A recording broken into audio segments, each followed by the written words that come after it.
एक गांव में एक परिवार रहता था। परिवार में माता पिता के 2 बच्चे थे। वो आपस में इतना लड़ते थे कि माता पिता उसको समझा समझा के थक गए, पर वो अपनी इस आदत से बाज नहीं आते थे। तभी उन दिनों की बात है कि महात्मा बुद्ध उनके गांव में आए। अपनी इस परेशानी को लेकर वो महात्मा बुद्ध के पास पहुंचे और उन्होंने बताया कि कैसे उनके बच्चे आपस में लड़ते रहते हैं, कितना भी समझाने पे वो इससे बाज नहीं आते। महात्मा बुद्ध ने उन दोनों बच्चों को अपने पास बैठाया और फिर उनको एक शिक्षा दी। दोस्तों, अक्सर ही हमने सुना है कि 2 लोगों की लड़ाई में तीसरा फायदा उठाता है। कुछ ऐसा ही आज की हमारी कहानी में भी होने वाला है। किसी जंगल में एक शेर और एक चीता रहता था। वैसे तो शेर बहुत बलवान होता है, किंतु वह शेर बूढ़ा हो गया था।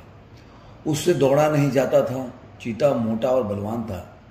इतने पर भी चीता बूढ़े शेर से डरता था और उससे मित्रता रखता था, क्योंकि बूढ़ा होने पर भी शेर चीते से तो बहुत अधिक बलवान था।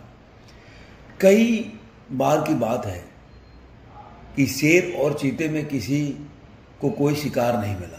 दोनों बहुत भूखे थे। दोनों शिकार की तलाश में आसपास ही निकल पड़े। उन्होंने देखा कि एक छोटा हिरन पास में ही चल रहा है। चीते ने शेर से कहा, मैं हिरन को पकड़ता हूं, लेकिन आप उस नाले के ऊपर बैठ जाओ, जिससे हिरन नाले में भागकर छिप न सके। शेर नाले पर बैठ गया। चीते ने हिरन को दौड़कर पकड़ लिया और मार डाला, लेकिन हिरन बहुत छोटा था। उस हिरन से 2 में से किसी एक की ही भूख मिट सकती थी। दोनों भूखे थे। चीते के मन में लालच आने लगा। चीते ने कहा हिरन को कि मैंने अकेले मारा है, इसलिए इसे मैं अकेले ही खाऊंगा। शेर बोला, मैं जंगल का राजा हूं, इस समय मैं बूढ़ा हूं, हिरन मैं ही खाऊंगा। तुम दौड़ सकते हो, दौड़कर दूसरा शिकार पकड़ो। मैं खाऊंगा कि होड़ में दोनों में झगड़ा हो गया। दोनों आपस में लड़ने लगे। इतना लड़ने लगे कि दोनों लहूलुहान हो गए। एक दूसरे को इतना घायल कर दिए कि दोनों उठने के काबिल न थे। खून से लथपथ हो गए और जमीन पर ढेर होकर गिर गए। जब शेर और चीते ने एक दूसरे को पंजे और दांतों से घायल कर दिया और दोनों भूमि पर गिर पड़े, तो एक सियार ये सारी घटनाएं झाड़ियों में छुपकर देख रहा था। वह झाड़ी से बाहर निकला और उनके सामने जब शेर और चीते घायल होकर लेटे हुए थे जमीन पे, हिरन को पकड़ा, घसीटकर झाड़ियों में लेके गया और उन दोनों के सामने ही बड़े आराम से उस हिरन को खाने लगा। और शेर और चीते देखते रहे। उनमें इतनी हिम्मत भी नहीं बची थी कि उठ सके और कुछ कर सके। दोस्तों, जब भी 2 व्यक्ति किसी वस्तु के लिए लड़ते हैं तो उन दोनों की हानि होती है, लाभ तो कोई तीसरा ही उठाता है। इसलिए आपस में लड़ना नहीं चाहिए। कुछ हानि भी हो तो उसे सहकर मेल से रहना चाहिए। यही जिंदगी की फलसफा है और यही सीख है।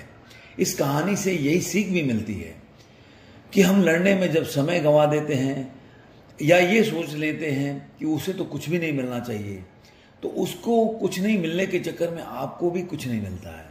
अगर ये मान लें कि चलो उसको बहुत कुछ मिल रहा है, मुझे तो कुछ मिल जाएगा, तो शायद उस संतुष्टि या सुकून में आपका भी पेट भर जाएगा या आपको भी कुछ मिल जाएगा।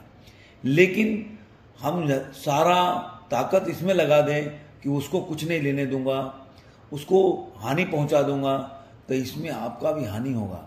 समय भी व्यर्थ में जाएगा, कोई कंस्ट्रक्टिव काम भी नहीं करेंगे और इस तरह आपका समय बर्बाद होता जाएगा और आप जीवन में आगे नहीं बढ़ सकेंगे। तो लड़ाई छोड़कर एक कंस्ट्रक्टिव काम में करें और आगे बढ़ने का प्रयास करें। यही जीवन का फल है और यही जीवन का रोल है। धन्यवाद दोस्तों, फिर मिलेंगे किसी नए वीडियो में।